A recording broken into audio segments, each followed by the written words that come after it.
Olá, pessoal, tudo bem? É um prazer estar gravando aqui hoje o podcast número 32 do M&A Talks.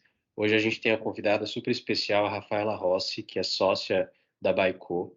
A gente vai conversar hoje sobre um tema que é muito interessante, pouco explorado, se refere à compra e venda de pequenas e médias empresas no nosso país.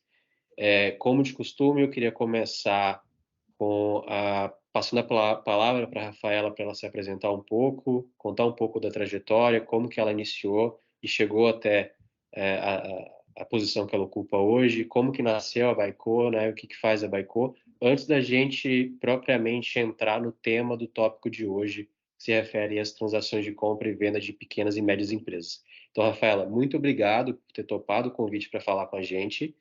E eu passo então a palavra agora para ti, para que você possa se apresentar, apresentar um pouco da Baico e nos contar um pouco de como que você chegou aí até esse mundo, né, do M&A, da compra e venda de empresas, especialmente aí com esse foco nas pequenas e médias empresas.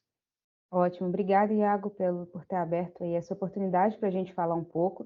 E num ambiente tão seleto como o M&A Talks, que traz grandes nomes, né, especialistas em M&A, e vai profissionalizar ainda mais esse nosso mercado no Brasil, que tem oportunidades, mas alguns desafios ainda de educação. Bem, falando aqui então uma curta longa história, né, mas de forma curta, eu queria falar então como que eu entrei para o mercado de M&A. Minha formação original então é engenharia de controle e automação. 2010 eu me formo em engenharia de automação. Vou trabalhar na Siemens, uma grande empresa do setor. E em 2011, né, início ali do ano de 2011, a Sunbelt, que é um grupo americano, hoje está presente em mais de 17 países, eles entram no Brasil e entendem que engenheiros têm boa aptidão para negociação, haja vista que nós somos, né, advisors, negociadores e não conteúdo jurídico. E me convida para fazer parte dessa rede, no escritório que tinha sido aberto em Belo Horizonte. E naquele momento eu achei, né, assim, muito sugestivo, um mercado muito novo e pouco explorado. E eu achei assim um desafio muito interessante, né? Por mais arriscado que seja, né, variáveis altas, por venda de empresa acontecer, mas algo que a gente não ouvia falar muito naquela época, né? Até em 2023 já é algo ainda um pouco longe para alguns empresários, imagina isso há quase 15 anos atrás. E aquilo me chamou muita atenção, né? Uma empresa que vende empresas. E foi desde então que eu entrei nessa área, né? Então, em 2011, eu inicio na Sunbelt, que é uma boutique global, com tickets ali, eles chamam de middle market, mas o middle market, convertendo em dólar, a gente tinha de médias grandes empresas para trabalhar aqui no Brasil. Então, de certa forma, a gente nichava muito quem era o público. E foi, assim, uma experiência, né? Uma faculdade muito grande, né? Ao longo desse período. Entrei como estagiária do escritório, terminei como sócia, e em 2016, eles vão embora do Brasil devido ao impeachment de Dilma, aquele conflito político, né, que para eles não fazia tanto sentido, juros muito altos, eles sabiam que esse fenômeno interrompe muito e prejudica a venda de empresas, e como o foco da Sunbelt é preparar empresas para a venda e não tem aqueles portfólios tão amplos, eles acharam melhor reduzir toda a estrutura, né, haviam 10 escritórios no país, ficaram com um em São Paulo, e o restante ficaria ali como uma representação única. Eu não via tanto sentido naquele momento em ir para São Paulo, né? Falei assim, vou continuar em Belo Horizonte, que é um mercado que é promissor, tem muita empresa familiar e pouco atendido ainda para M&A, mesmo que sendo médio grande para grandes operações, e continuei. Nesse tempo eu me associei, então, a uma outra empresa, também boutique, né, que trabalha com essa parte de transações, emissões de laudos mais específicos, muito nichado também em honorários maiores, mas ele é uma oportunidade, né? Não, não, não, em algum momento vai ser um sim. Aí aquilo me chamou a atenção, falei assim, poxa, por que não criar algo que a gente possa automatizar, né? Aí eu brinco que foi depois de 8 anos que eu entendi o porquê que eu fiz engenharia de automação, porque depois desse período fazendo valuations na mão, fazendo todo o processo de forma muito manual e personalizada, eu consegui identificar que tinha uma possibilidade de trazer automação, de trazer algoritmos para dentro dessa área e a gente atender mais volume e aonde que as boutiques não queriam e não querem ir, que é as transações de pequena e média. Foi em 2018 a Baico nasce no meu coração, onde que eu já quero achar um sócio para que a gente possa, então, traduzir dessa forma, né? Trazendo acesso, trazendo segurança e agilidade para essas operações, mas nichando ali numa cadeia pouco explorada ainda. E em 2019, de fato, a Baico é fundada, né? O meu sócio é o gestor e já tem uma visão de gestão de empresa muito grande. E eu fico nessa parte mais de operação, essa parte de negócio, mais focado no business. E em 19 a gente funda a Baico com esse viés de trazer acesso, segurança e agilidade para empresas de pequeno e médio porte que tenham aí esse teor familiar e teor local. Muito bom, Rafaela. Eu acho que é um contexto muito importante. A gente também vem de um mercado formado por pequenas e médias empresas, aquele middle market, e especialmente formado por empresas familiares que, de alguma forma, o processo de M&A também funciona como um processo de gestão, de governança. Então, a gente entende muito bem a necessidade desse tópico e de como conversar sobre ele, né? Mas eu queria já então explorar um pouco, depois de conhecer essa sua história, explorar um pouco das vantagens a partir de uma compra e venda de uma pequena e média empresa. Muito se fala, então, sobre as grandes operações de M&A, e aí faz um sentido muito grande também falar de grandes operações, mas a gente entende que pequenas e médias empresas também podem estruturar um processo de M&A, né? Seja a partir de uma compra, seja a partir de uma venda do seu negócio. Então, assim, você poderia indicar para a gente um pouco, né, quais seriam as vantagens para uma pequena e média empresa passar por um processo ou de compra de um concorrente, por exemplo, né, ou até de venda do seu negócio? Ótimo, excelente pergunta, Iago.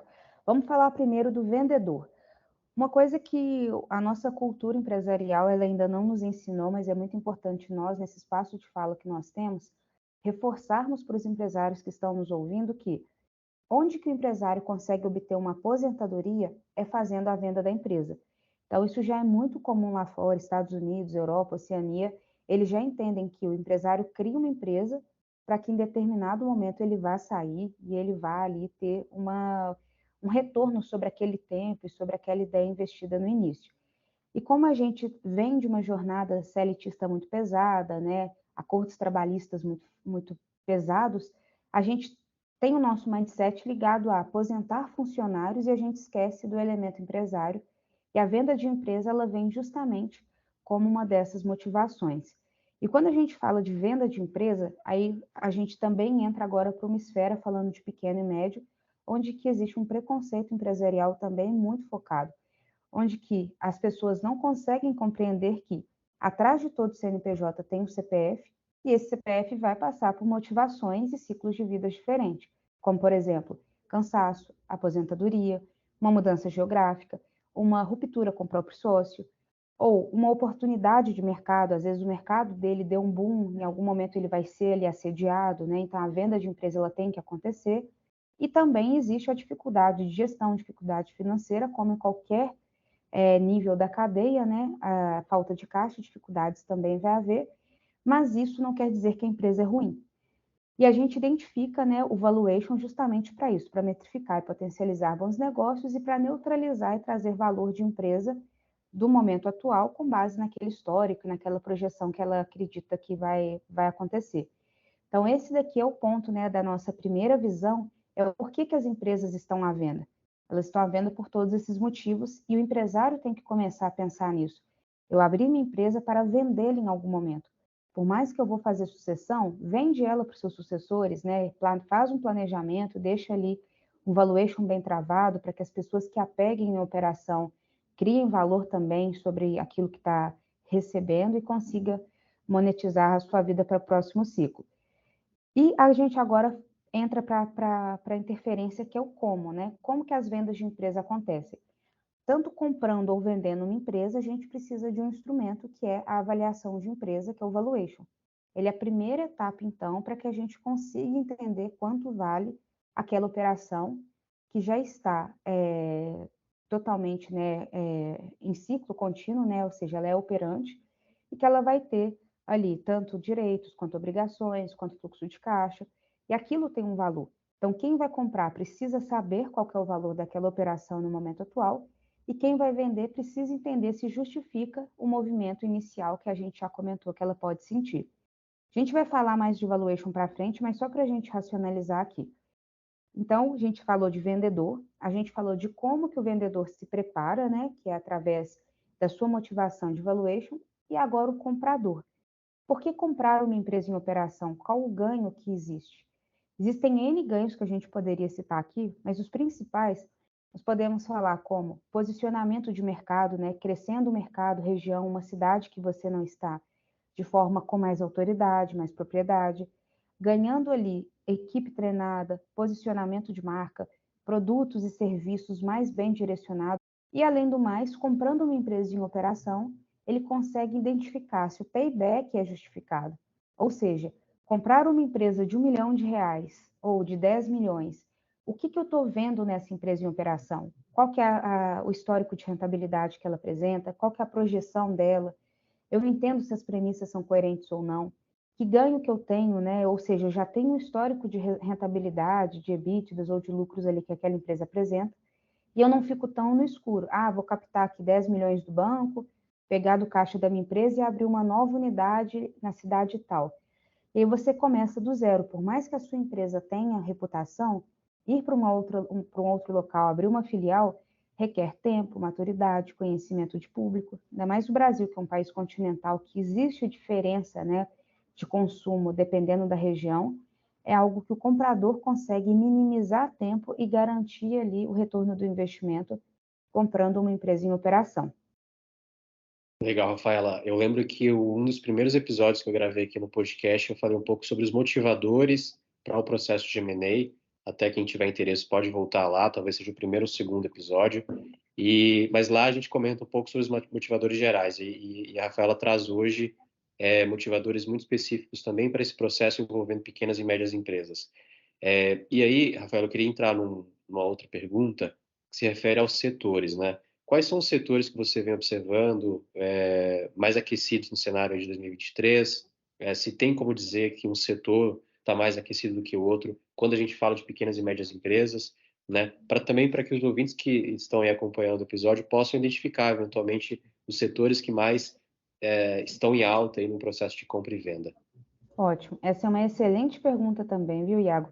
Porque a gente começa a identificar que o mercado como um todo, ele dita uma tendência, então a gente está falando de mercado de bolsa, de mercado de grandes operações, e nós, como pequenos e médios, nós estamos naquele flow do próprio mercado.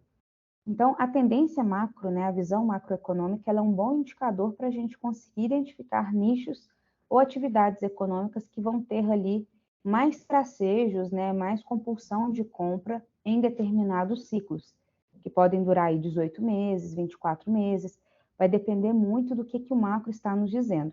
Isso é muito interessante porque a gente viu de forma um histórico muito perto, né, que foi o setor de tecnologia no auge, né, de 2015 até 2021, 22, foi um mercado que a gente brincava que tipo não vai acabar, né? O mercado não para de investir em tecnologia, em fábrica de software, hardware, tudo que ficasse englobado, né, daquela visão, era algo que tinha muito apreço e muito comprador pagando múltiplos até altos, né, se a gente parar para pensar com relação a outras comparações de mercado. Só que se a gente observar hoje, essa onda demorou 7 anos, mas ela hoje está bem mais contida. Então, hoje as pessoas já estão com mais análise para comprar empresas de tecnologia, identificando quanto que esse software ele pode fazer ali um cross-sell com as suas próprias soluções e se vale ou não desenvolver em casa. Então, não quer dizer que o setor parou, mas quer dizer que ele desaqueceu na onda que estava. E se a gente observar todo o mercado, vão ter ondas, né? Teve época que o varejo estava muito em alta, grandes empresas fazendo fusões, aquisições ali de setor de varejo, logística, centros de distribuição, comércios locais ali passando por consolidação, né? Uma grande rede comprando ali várias coisas juntas de alimentação, de moda, para começar a consolidar grupos locais, e esses mercados eles vão passando por ondas. Hoje, o que a gente percebe que tem sido muito atraído por empresas, né, que são pequenos e médios vendedores para o mercado comprador executar, são empresas que prestam serviço para o agro, então transportadoras que em algum momento fazem ali alguma avenida, fazem algum trecho que sustente agro, tecnologia para o agro, né, empresas de drones locais, empresas de pulverização, que faça essa camada. Então, assim, empresas locais que conseguem atender soluções para o agro são empresas que a gente está tendo muita oferta, tanto de compra, quanto empresas que já estão saindo com mais agilidade, né, no momento que nós estamos da economia. E um outro setor também que a gente tem percebido que tem recorrência são empresas que possuem carteira de serviço. Então, por exemplo, empresas como contabilidade têm saído bastante, porque é um produto local. Então, às vezes, esse cliente tem, o cliente comprador tem 50 mil empresas no seu portfólio, né, sendo as duas maiores do país. E ele pega uma que tem 2 mil clientes locais, para ele faz sentido entrar naquela cidade, naquela operação, porque ele não vai conseguir treinar uma equipe, ele não vai conseguir ter ali esse crescimento somente com dinheiro. Então, ele precisa comprar aquela estrutura para que ele ganhe mercado. Então, em linhas gerais, né, assim, o que a gente tem observado muito para quem é do mercado de venda, né, ou seja, quem tem empresas e ativos que prestam serviço ou venda para agro, é algo que tem tido ali grande compulsão de compra, múltiplos bem generosos, e empresas de serviço como contabilidade, segurança remota, né, que é uma carteira. Então, coisas nesse sentido é algo que a gente tem percebido sim, que o mercado não parou, porque ele precisa comprar de forma local para ele continuar crescendo. Legal. A gente sempre comenta aqui sobre como o M&A, a compra e venda de empresas, ela é sempre é uma estratégia interessante, independentemente do momento de mercado, né? A gente viu realmente um setor de tecnologia crescendo, aí hoje a gente vem observando que até as próprias empresas que abriram capital em bolsa têm dificuldade hoje de se manter em relação ao valuation. Então, esse cenário de M&A, ele acaba migrando para outros setores, setores mais tradicionais, e como você bem comentou, essa questão de serviço que você traz é muito interessante, né? É muito difícil entrar em determinados lugares. E aí, quando você compra uma empresa que já está estabelecida lá, com a carteira de clientes, com funcionários, fica muito mais fácil essa integração, né? Crescendo aí a carteira de cliente. Então, é muito legal isso que você traz. Agora, a gente sabe que no processo de compra e venda de uma empresa que tem uma governança um pouco mais robusta, e aí aqui a gente fala daqueles processos de compra e venda envolvendo empresas um pouco maiores, né? E aí, quando a gente fala de empresa maior, geralmente, nem sempre, mas geralmente, essa empresa, então, tem um processo de governança mais estruturado. E aí, quando se vai fazer due diligence, valuation, acaba que a gente tem aí melhores condições, né, de preparação desses processos.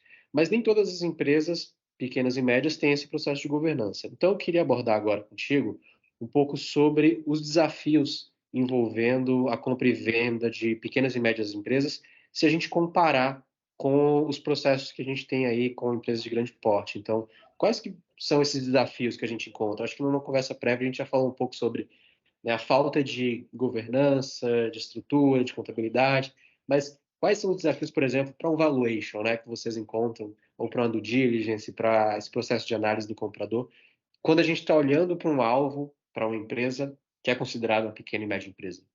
Ótimo. Esse também é um ponto, né, na qual a Baico se diferencia, porque nós entendemos que existem essas dores, né, que a gente converteu em oportunidades para a gente ficar especialista no setor de PMEs, justamente por entender que a visão contábil ela é bem diferente da visão real da empresa. Ou seja, na visão contábil, ela declara muito pouco, ou se ela é lucro real, ela começa a criar uma estrutura de custos muito alta para apresentar um prejuízo contábil e ter ali uma visão de menos pagamento de imposto de renda e contribuição social sobre o lucro, que é dessa forma que o empresário de pequeno e médio porte precisa trazer esses artifícios para a gestão para que ele consiga sobreviver, digamos assim, né? Pelo fato de ser mais competitivo o mercado dele, não ser tão profissional. Então, a gente esbarra muito que essa visão contábil, em 99% das vezes, não condiz com a visão real. Uhum. E qual que é o nosso artifício? A gente entende que essas empresas que já faturam aí no mínimo 500 mil por mês, que é uma empresa de pequeno porte, né, médio porte, então a gente especializou em empresas que faturam ali até 70 milhões ano, é o máximo que a gente pega, então são empresas pequenas e médias, né, trazido aí ao mercado de empreendedorismo, que movimentam bilhões. Então a gente tem a nossa régua de 70 para baixo, e a gente pega ali sistemas de gestão interno, onde que a gente começa a confrontar conta por conta. A gente então começa a verificar e fazer uma varredura dentro dessas operações para que a gente consiga então verificar e checar onde que tem congruência disso? Ou seja, às vezes ele declara um faturamento, ele é uma empresa do simples ou do presumido, ele só nega o imposto de entrada para pagar ali menos ICMS ou qualquer imposto ali sobre venda.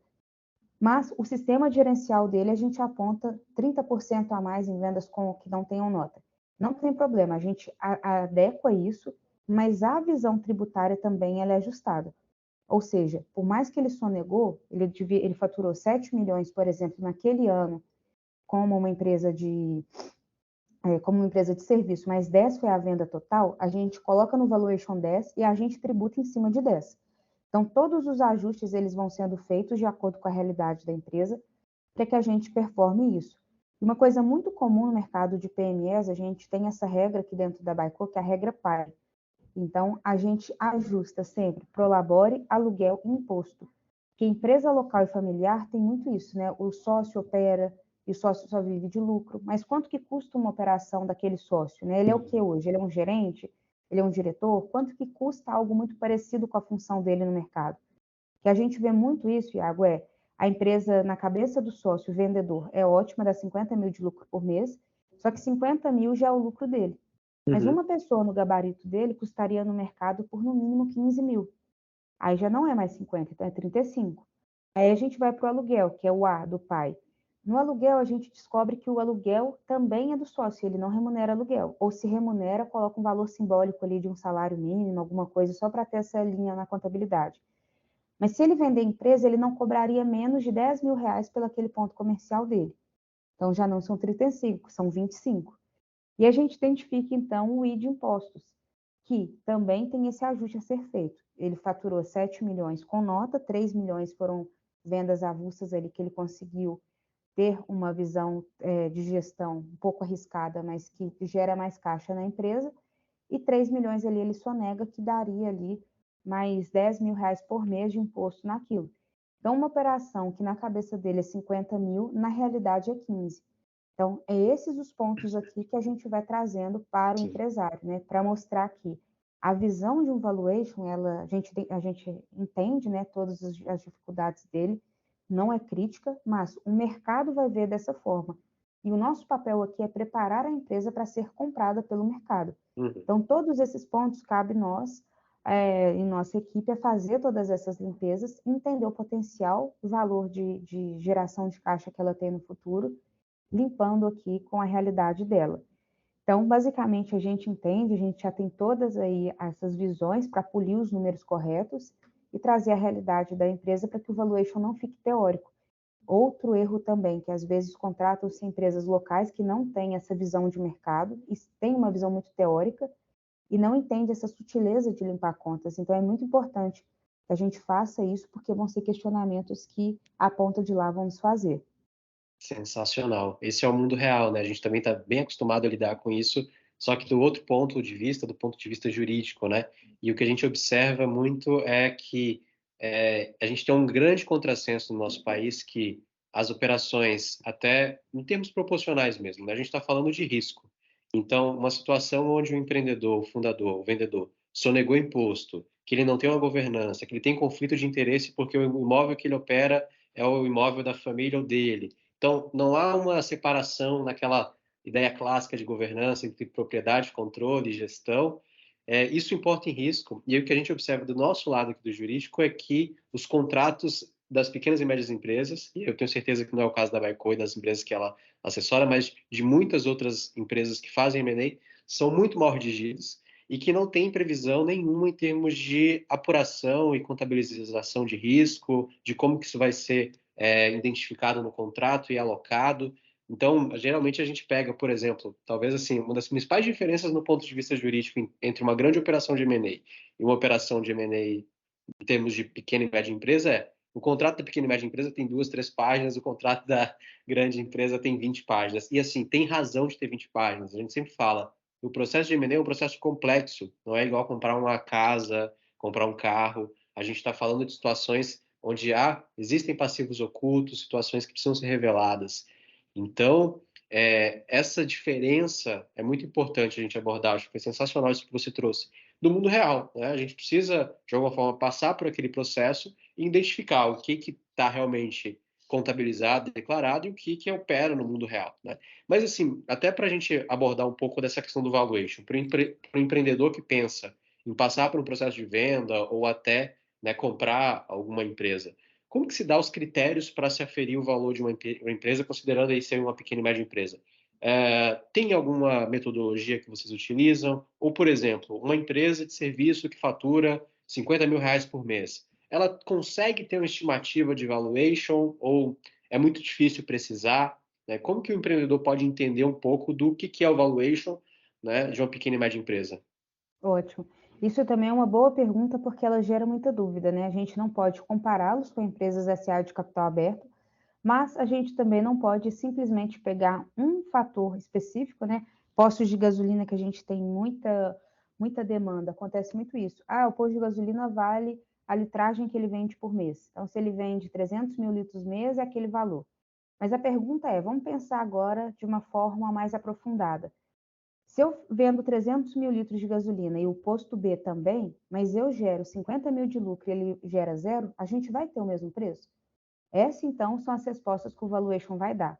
Então, a gente analisa negócio por negócio, mas sempre a capacidade de geração de resultado, né, de lucro, ela está atrelada ao posicionamento de valor daquele negócio, sendo pequeno ou médio. Uma coisa que a gente pega muito, né, são empresas que, mas a minha empresa tem 50 anos de mercado, quanto que vale a minha marca? Esse também é um ponto que o pequeno e médio mercado, eles têm essa visão, né, cabe a gente também educá-los. Por quê? Pensando em quem vai comprar, às vezes você tem o atacado ABC na cidade X. Suponhamos que uma rede local, né, uma rede estadual, vai comprar ali o seu supermercado que é local. Ele já compra para virar bandeira. Mesma coisa são casas de carne, postos de gasolina, indústrias, pequenas indústrias de pães de queijo. Então, eles já entram ali querendo fazer um posicionamento da visão do comprador. Então, tem coisas que é muito teórico, né? Como, por exemplo, qual que é o valor de marca, tempo de mercado. E se a gente não respeita a primeira regra, que é geração de resultado, a gente não consegue validar nenhum desses pontos. Como que eu vou colocar valor em uma marca de 50 anos que não Uhum. gera lucro? Como eu vou criar ali isso se o número não está condizente com a minha história? A gente fala muito, né, nas consultorias que nós damos aqui para todo o país, é justamente isso. Um valuation bem feito, ele tem que ter congruência. Não adianta a gente querer entrar só no romantismo, na ilusão, se os números estão desconversando tudo aquilo que a gente trouxe. Então, basicamente, a gente tem essa metodologia de estudar a visão de patrimônio ajustada, ou seja, tudo que a empresa tem de direitos, né? Ou seja, imobilizado, não é imobilizado contábil, é de fato o que está à venda naquele momento. O que Uhum. ela tem de dívidas naquele momento? É dívida dela ou é dívida do sócio? Tem muito essa confusão, né? Pega uma linha de crédito ali para comprar uma casa, mas põe a empresa para pagar, então a gente tem que sair limpando isso tudo para entender o que a empresa está à venda naquele momento. E da mesma forma, entender a parte de geração de resultado e, claro, as nuances de cada mercado. Uma carteira de serviço vai ter valor por ela, se os outros pontos estiverem adequados. Sozinho não tem como a gente metrificar valor com esses elementos isolados, né? Uma Uhum. carteira de cliente de X, ou um posto de gasolina com X litragem, uma visão industrial que faz 100 mil peças mês. Elementos isolados, eles não conseguem trazer o valuation, mas a gente precisa, então, agora racionalizar isso, e como a gente disse no início, é sempre a visão do mercado olhando para você agora. E cabe nós a colocarmos, né, a lente correta em você, para você se ver agora da forma como o mercado vai te enxergar. Legal. Rafaela, indo para um próximo ponto que aparece muito para a gente aqui, que é aquele cliente que não sabe muito bem se compra uma empresa de forma integral ou parcial. E aí tem muitos clientes também que pensam assim, olha, eu tenho que vender tudo, eu posso vender uma parte, eu posso vender uma participação minoritária. Então, você poderia falar para a gente, assim, pensando também nas PMEs, né? Quais são esses fatores chaves que envolvem aí em relação a se eu devo comprar ou vender uma participação integral, fazer uma aquisição total, uma aquisição parcial de uma empresa, né? O que você visualiza em termos de, nesse processo de decisão, o que vale a pena ser considerado, tanto para quem vende quanto para quem compra? Ótimo. Esse é um ponto também muito esclarecedor, porque aqui na Baico a gente faz em duas etapas o processo de venda de empresa. Que como a gente falou há alguns minutos atrás, uma avaliação de venda de empresa bem feita, ela é a tradução da história em números. Uhum. Então, o empresário vira no início, estou cansado, quero vender minha empresa, cansei, estou com 60 anos de idade, não tenho sucessor. Chega no momento do valuation, ele começa a fazer projeções muito grandes. Todo ano ele Uhum. vai crescer 30% por ano. Tá vendo como que a história para de bater? Então, Sim. o nosso papel é justamente ir na primeira etapa sendo muito congruente ao objetivo dele. O seu objetivo inicial é o quê? É a venda por qual motivo? Ah, meu mercado está muito aquecido e eu quero captar um sócio. Uhum. Eu estou cansado, mas o negócio é bom. Congruente, não tem problema. O motivo é muito pessoal. Cabe a gente agora contar a história da forma correta. Então, primeiro a gente traz o valuation e aí a gente valida com o empresário, ó, em cima disso tudo que você falou, sua empresa vale 20 milhões. Uhum. 20 milhões considerando que você está num ritmo de cansaço e aposentadoria, e a gente considera que você tende a sair de forma majoritária ou total pelo seu motivo. Então, vai ser esse o comprador que eu vou procurar, o investidor. Não adianta eu pegar esse ativo e levar para um fundo de investimento que vai querer que o empresário fique ali no mínimo Sim. 5 a 7 anos na operação. Porque senão a minha segunda etapa ela fica totalmente errada. Aí Uhum. fica um número muito diferente da história. Eu vou para o mercado procurar um investidor, sendo que o objetivo da pessoa é a aposentadoria. Ele não está querendo mais trabalhar porque ele está cansado. Ou se ele quiser trabalhar, ele vai trabalhar de uma forma, já nessa primeira rodada, vender o controle, por exemplo. Então, é algo muito importante que nas nossas etapas a gente afunila muito, né? Como que vai ficar a visão do objetivo evaluation dele, se Aham. ele concorda com aquela história de números que a gente está trazendo. Se sim, aí nós vamos agora para as teses. Nas teses nós vamos criar com ele quem são os alvos, quem compraria, e aí a gente abre, né, ou já para uma rodada majoritária, ou venda de controle naquela primeira rodada, e a Uhum. gente vai mostrando para o empresário, vende só 75% agora, a gente faz 25% da sua saída daqui 2 anos, só para Uhum. você ter um ganho um pouco maior. Mas a lapidação do negócio, ela naturalmente tem que acontecer. Mas o objetivo sempre tem que estar alinhado desde o início do processo com a nossa ida a mercado para que a gente seja mais efetivo no tempo. Legal. Muito importante que o empreendedor que esteja nos ouvindo, ele saiba que existem mecanismos para esse processo de venda parcial, né? Então, eu posso, por exemplo, dar uma opção de compra para o comprador, dizendo que eu vou me manter durante um tempo com 20%, 25%, e no prazo estabelecido ele vai ter a possibilidade de me comprar ou vai ser obrigado a me comprar. E aí é muito importante que se defina os critérios para isso. Mas existem meios para que a gente consiga estruturar esse planejamento. Porque até em alguns casos, se eu quero chegar num comprador estratégico, talvez o comprador estratégico exija a minha permanência por um tempo no negócio. Então eu consigo adequar a valuation realmente, como a Rafaela comentou, porque eu vou provar para esse comprador que a empresa tem condições de chegar àquele valuation que eu estou apresentando para ele nos prazos de 2 anos, né? Então eu consigo estruturar esse planejamento muito bem feito. Agora, Rafaela, para ficar dentro do nosso tempo aqui, a gente tem esse compromisso com o ouvinte, eu queria fazer uma última pergunta, se refere então ao que você vê de erro nessas transações.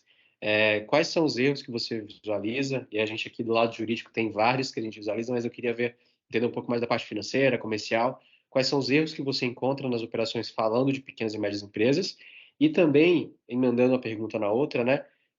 Caso eu tenha uma pequena e média empresa e esteja aí pensando no processo de venda do meu negócio, o que eu posso fazer em termos de planejamento a médio e a longo prazo para conseguir vender o meu negócio, né? Então, abordando um pouco de erro e planejamento. O que você tem aí para contribuir? Ótimo, Iago. Bem, então, com relação a erro, né, o erro mais comum de empresas de pequeno e médio porte é o empresário, ele acredita que ele conhece a empresa dele, né, porque foi ele que fundou, ele que Uhum. está dentro do negócio todos os dias, mas a venda de uma empresa ela envolve muitas armadilhas, né, e muito tempo a ser investido com relação a terceiros, que é o próprio mercado como um todo, os players corretos, etc. Qual que é o maior erro quando o empresário deixa de focar energia em crescer o negócio dele no momento da venda? Uhum. Porque imagine, pessoal, vamos fazer uma analogia com um carro ou com um imóvel. Se você quer vender o seu imóvel e você começa a usar muito, sujar a parede, na época da venda está sujo e feio, Uhum. vai ter uma depreciação. Eu vou vender o meu carro. Vai vender o carro e você começa a usá-lo muito. Ele fica com quilometragem alta e os pneus ficam mais carecas, você vai ter uma depreciação. Então, é a mesma lógica para a venda de empresa. Você tem que focar no negócio para passar ele no alto. ou seja, com faturamentos bons, equipe treinada, uma empresa mais bem vista pelo mercado.